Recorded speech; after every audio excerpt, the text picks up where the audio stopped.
All right, here we are again for a follow-up discussion on this last discussion that we had, what we were calling it the dangers of sound theology. And now we want to try to have a more free-flowing, not very polished discussion where we're going to, try to give some more concrete, less nebulous examples of what we were talking about. What does it look like to have your theological ducks in a row but not have the follow-through with the lifestyle? What are some examples of what that could look like? And so it's going to be we're just going to try to let it flow, and if we get off on some rabbit trails or something, then we'll just rein it in. But I wanted to start off by just talking about a little light bulb that went off in my mind some years ago as I was thinking about Jesus' teachings and learning about church history and how it unfolded, and thinking about the current church situation on the planet. That there's these groups that have separated from each other over these sharp theological disagreements. But it occurred to me that there wasn't a whole lot of difference between these different groups in how they actually live and the kind of Christians that they tend to produce. And I imagined a scenario where you've got let's say a Christian pastor, a Catholic priest, and an Orthodox bishop or something, all in a room together, and they're mostly divided by their theological convictions. So if you had those three people in a room, and you brought up something about the nature of justification or the nature of salvation or the Trinity or the papacy or something like that, you could get these guys into a heated debate with each other, and they would appear to be very divided and very, very much not on the same page. But if you ask them a question about Christian lifestyle, if you ask them a question like, is it ever okay for a Christian to kill? Or is it acceptable to Jesus for his disciples to plan financially in such a way that they end up around 60, 65 years old with 20 to 30 years worth of income saved up? Is that okay?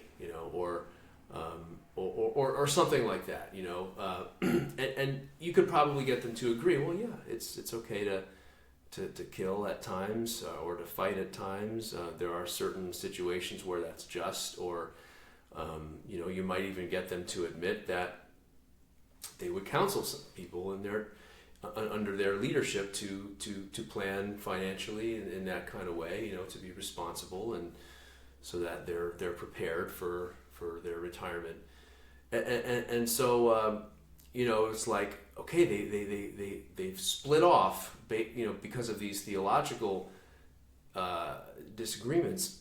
But when it comes to actually putting into practice what Jesus commanded, it's just they're kind of on the same page when it comes to that we don't have to do what Jesus said, even though they wouldn't say it that way. But that's the practical outcome. Yeah. And yeah, I think there's another aspect to this, which is, so the example you're talking about is having three guys in a room, kind of debating, their beliefs on different topics, and then asking them their beliefs on some of these practical commandments of Christ.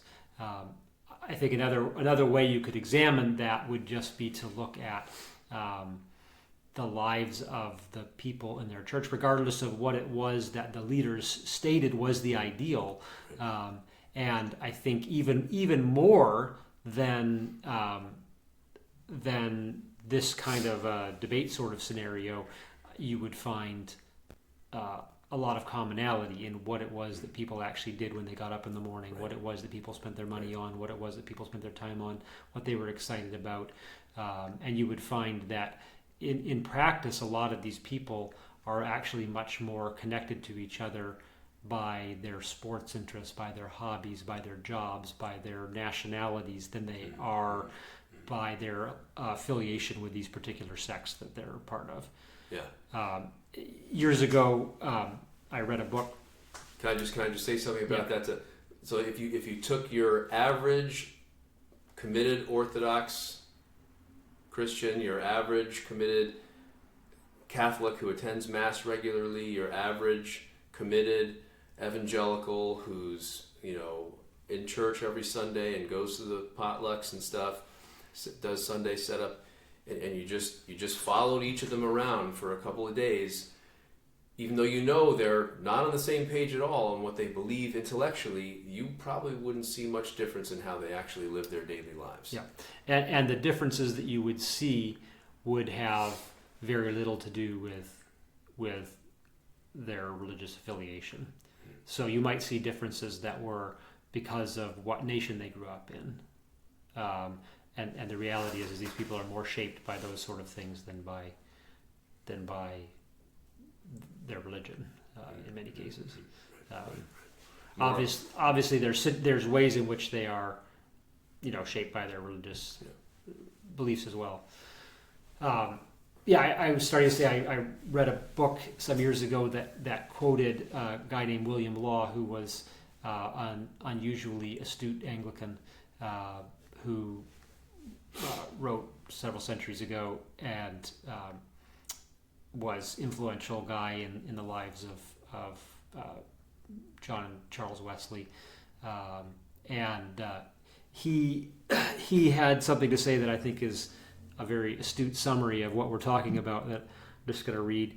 He said, "Hence it is that papists and Protestants are hating, fighting, and killing one another for the sake of their different excellent opinions, and yet as to the lust of the flesh and the lust of the eye and the pride of life, they are in the highest union and communion with one another."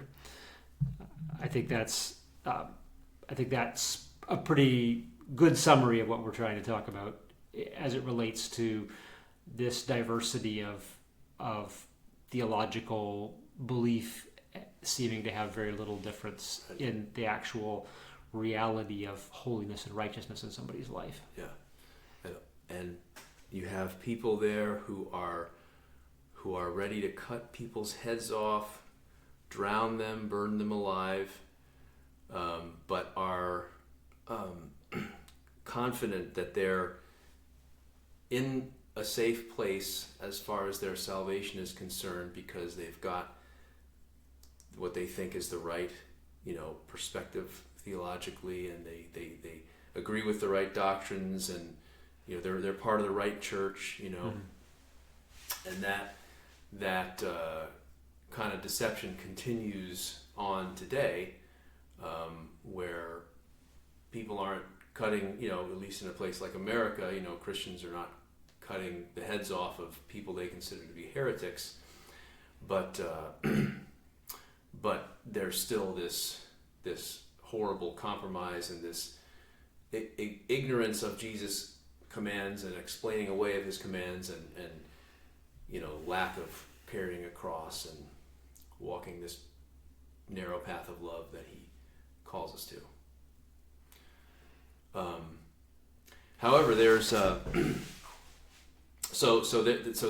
there's that just big obvious example, obvious to some people, of what it can look like when you're too focused on theology, but the obedience, the lifestyle, the transformation is not there,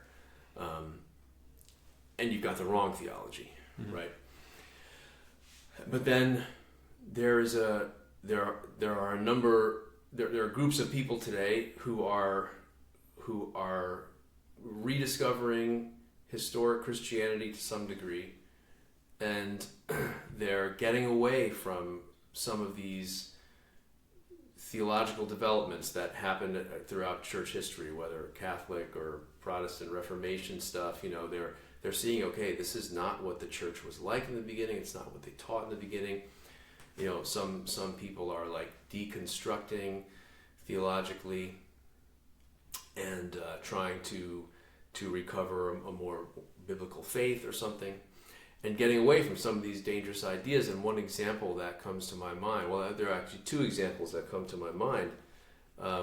One is like there's a group of Christians who have a problem with penal substitution today, and who are sort of trying to debunk it and show the problems with it and show the lack of historical support for it. And yet there's this, like, when I listen to their podcasts or their videos or interviews or something, it seems like they're not realizing the implications for our lives if this penal substitution idea is not true, because it's really the penal substitution idea that gives so many evangelicals this sense of security, because Jesus has paid the penalty for my sins, past, present, and future. And so while I may not be perfect yet, I may still have rough edges and problems, I don't have to worry about my salvation because he paid the full penalty, and all my future sins are paid for. So they've got a sense of security, right? And you would think that when somebody realizes, oh, this is not true, that would produce in them this great sobriety and urgency and humility, and oh my goodness, I better do whatever Jesus says, and if there's even a hint of arrogance in me, I better deal with that real quick, because but there's this that doesn't seem to happen. It seems like there is often a great deal of arrogance and sarcasm, as people who are getting away from this idea are criticizing it and deconstructing and critiquing the people who still believe it and stuff, and something doesn't sink in. Mm-hmm. Yeah, I think it's also similar to what I think a lot of people have observed. You can find certain groups of people that have rediscovered, this is, I'd say, primarily people from a Protestant evangelical background I'm thinking of, but I think you see this within the Roman Catholic Church as well. But it's people who have kind of rediscovered the significance of, Jesus's concern for the poor, the oppressed, and have started, at least in some way, to wake up to how that's a big deal, and how it's been often ignored in a lot of what professes to be Christianity over the years. And you might, find them, passionately talking about people who are marginalized, and the importance of fair trade or something like that. But at the same time, very commonly in these groups, an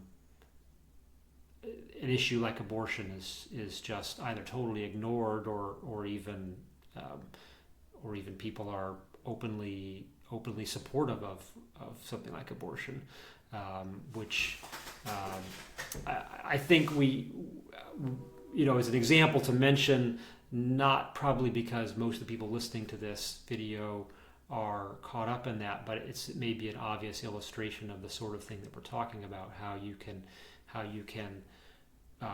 recapture a truth, at least in a certain sort of way, and still even be blind to something that's even closely related. Like you're concerned about the people who are mistreated and marginalized in the world, and you're not really concerned about probably the most vulnerable, abused group in the world at the moment. Mm-hmm. Yeah, so maybe in that situation, is it that there is like somebody gets excited about something like fair trade coffee only because I care about, the people in other countries who are, doing this manual labor, and other justice issues, but there's a big blind spot on the abortion thing. Is it maybe because there's something about those issues that gives them a sense of meaning and a sense that they've arrived and that they're seeing the truth, but it doesn't really cost them much except that they maybe spend a little more on their coffee or something like that. It's like there's a small price tag, but it's worth it because it makes me feel like I'm seeing things more accurately than other people. Yeah, and I think we want to give some kind of more concrete examples that we think are a little bit more subtle than the ones we've just mentioned, that are more likely to hit home for the sort of people who are probably listening to your videos. I think another example would be a guy who's really passionate about divorce and remarriage and helping people to see the error that so many groups and churches are in today, who just treat Jesus' teachings on divorce and remarriage like it means nothing and just explain it away, and are basically giving their blessing to large numbers of people living in relationships that Jesus calls adultery.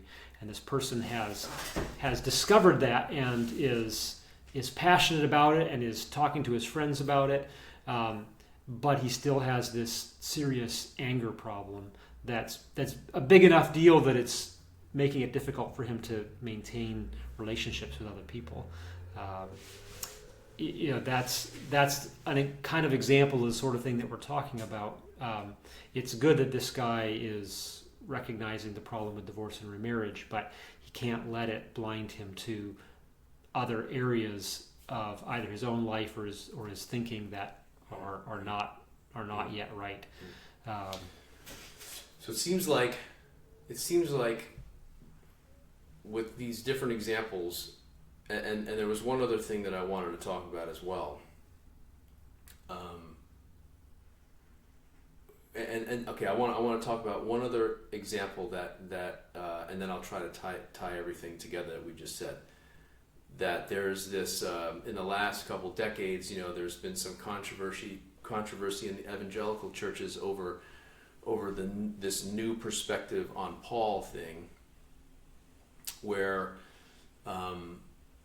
certain theologians and authors have sort of gone back into Paul's epistles and kind of seen, well, actually, he's not really saying what Luther and Calvin kind of thought he was saying. He's really got his eye on circumcision and Jew, Gentile, law of Moses stuff. And when you have that lens and you read his epistles, you start to see, that he's really not going for. He doesn't teach this grace alone, faith alone thing. And there are evangelicals who have recovered that and who are teaching that, and it's made some waves. There have been other popular Calvinistic evangelical teachers who have come against that very strong and called these people heretics. But when I was learning a little bit more about that some years ago, one of the things I noticed was that I would see like an interview with one of these guys, or a video or something, and again, like with the deconstructionists who have done away with penal substitution, there was like this, I felt like they didn't understand the implications of what they were saying for their own lives and for all of our lives. Like, if Paul is not teaching this faith alone thing, that's a really big deal that people should be extremely concerned about, because the implications are, okay, like what we do really matters for the final judgment, and I need to do what Jesus says if I'm going to remain in this life-giving, saving connection with him. That's a big deal. But it should produce people that look like Paul. Yeah, but as I would listen to them talk about it and talk about the theology and make their case, I didn't get the sense that there was any concern about that, and I was confused about that. And they crack jokes in the interviews and stuff and make the audience laugh as they're explaining to them this thing that should terrify them,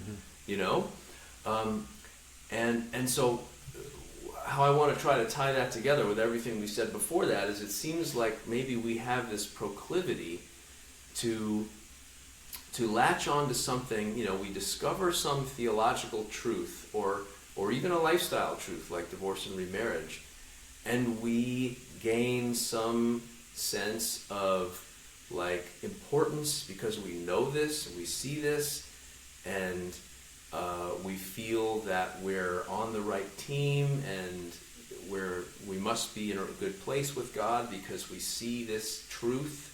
Intellectually we understand something, and that gives us a sense of like a superiority maybe, or it can make us proud in a certain kind of way, and somehow the practical implications don't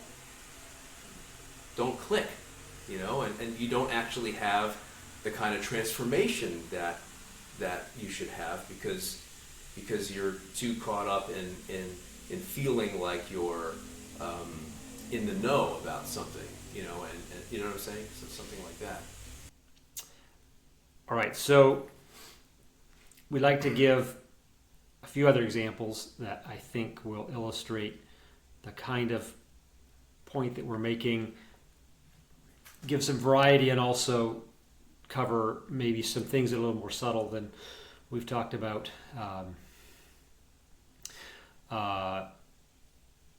An example of the sort of thing we're talking about would be a couple that has kind of rediscovered the scriptural teaching on the biblical order in the family, the headship of the husband, who has at the same time rediscovered the scriptural value of modesty and has started to change the way that they dress, that has rediscovered what the New Testament teaches about a woman covering her head and started to practice that, and maybe has rediscovered, if you will, the fact that beards growing on men's faces wasn't just a random fluke, but something that God intended, and so they're passionate about that too, and they talk to their church friends about this, their family about this. They're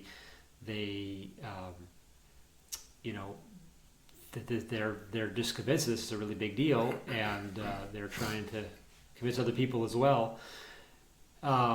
They've started making some changes in their family, taking really seriously their children. They've started educating them at home rather than sending them off to public school. They make sure that they read the scriptures with them every day. They are trying to communicate to their children the value of the scriptures and the importance of the things that they can learn in there. But a lot of the things that they spend their time on are just things that really don't have much to do with the kingdom of God. As part of this changes they've been going through, established this wholesome home-based business, and but it's consuming a significant amount of their available time because they have a lot of expenses to pay for their large, luxurious home and their many common luxuries that they spend their money on. I think it's another good example of the kind of thing that we're talking about, where someone can grasp onto something that's that's true and good, and be passionate about it. There's nothing wrong with that, but it can create a certain kind of blindness to other areas that need to be addressed. All right, so a family, they recover this idea of modest dress, maybe simple dress, right? Did you say that? I didn't, but okay. Sure. Forget that. Okay, so this family who recovers this idea of homeschooling is important. Head coverings are a thing in the scripture. That's important. Beards on guys, they feel like that's a really important thing. That's holy. It's good. It should be there. And they get real excited about that kind of stuff, and they have a sense that this is true Christianity. This is the way it should be. We're on the right team now, and there's a sense of pride there. But then they've got this massive blind spot when it comes to love for neighbor, what to do with resources, what to do with our time. That doesn't. Mm-hmm. So they've recovered some things that might be good, but not very costly. Mm-hmm. And those are their things now. That's what they want to talk about. Yeah. But the thing that would really cost them, not on the radar. Yeah. Yeah. Another example that I think that I've seen before, and I think some of the people listening to your videos can probably identify with, but I think is a common sort of scenario like this, is the conservative church that holds firmly, at least to a certain extent, what Jesus taught about loving our enemies and not resisting evildoers. They're not going to go to war. They're not going to have weapons in their house to defend themselves. They're, in theory, willing to go to prison even if they have to, not to be drafted into the military. They're serious enough about non-resistance that they are willing to refuse to do jury duty because they don't want to be responsible for bringing condemnation or punishment onto another person.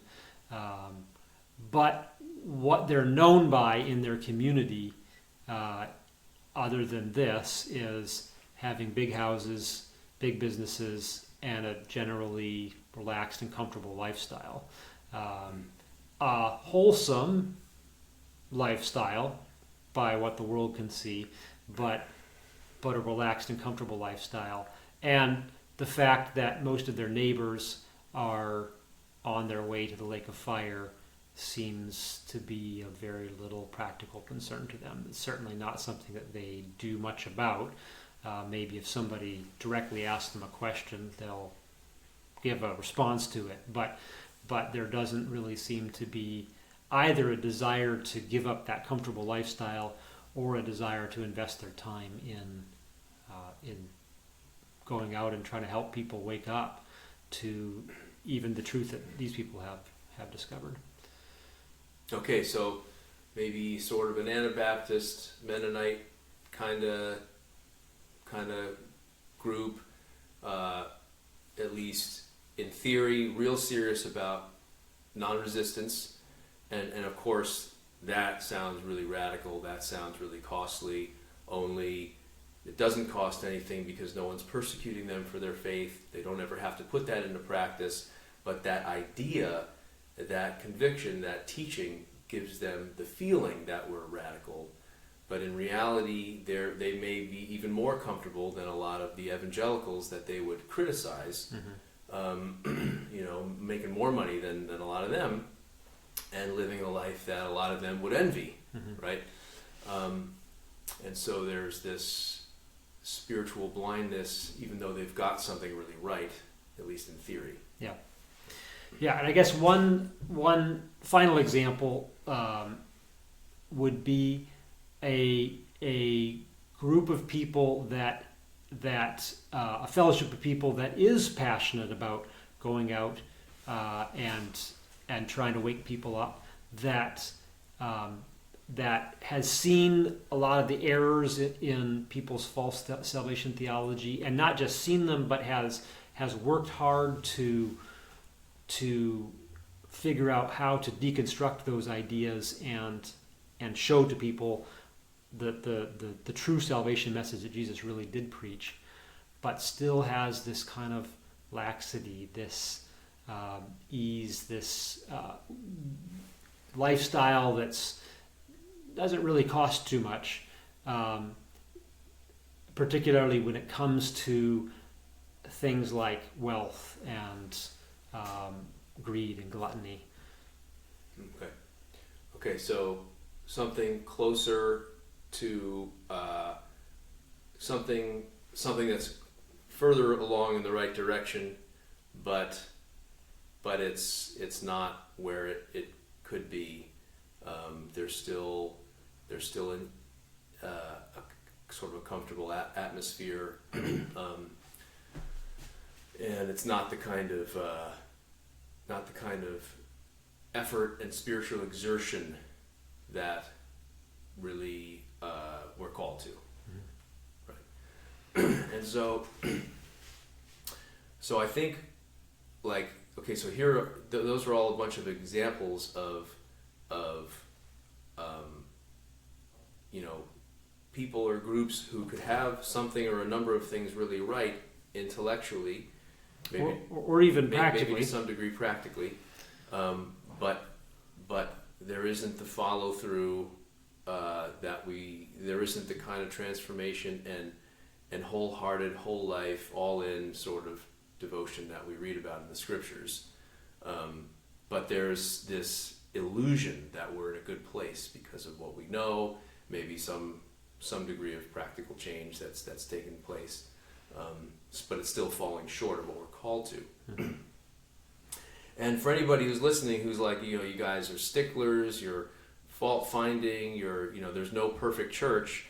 We're not saying that there's a perfect church, but at the same time, like, we are called to obey all that Jesus commands, and he calls us to be awake and alert and striving to enter the narrow gate. And while there may not be a perfect community, and while we may all have room to grow, we can live up to that call, and we can actually learn to obey all that he commanded, and we can be spiritually awake and alert and straining forward, like Paul said that he was. Mm-hmm. And it's not okay for you to have, it's not okay for there to be, like, a football team where everyone learns how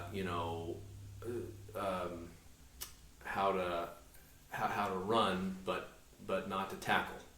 Mm-hmm. It's not okay to have a basketball team where everyone knows how to pass and dribble and shoot a layup, but nobody knows how to shoot a free throw or a yeah. like it's not okay for there to be basic, essential, like fundamental things that are overlooked. Yeah, and I think we know that intuitively when it comes to certain issues. Like, I think probably most of the people who listen to your videos, if they went to a church and they found that the leaders of the church and many of the active participants in the church were regularly going out and just getting so drunk that they could barely walk, they would say, wait a second, something's wrong here. And I don't think any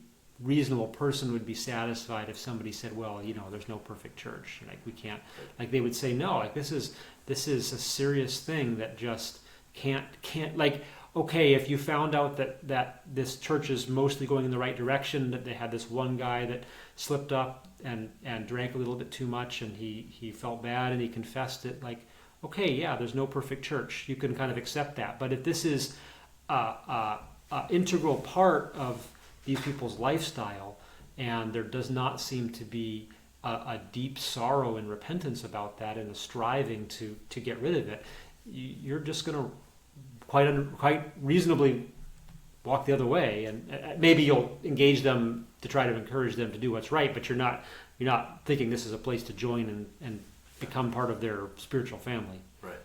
And a church, the pastor going out and getting drunk that would be an example of something that would be shocking to us today.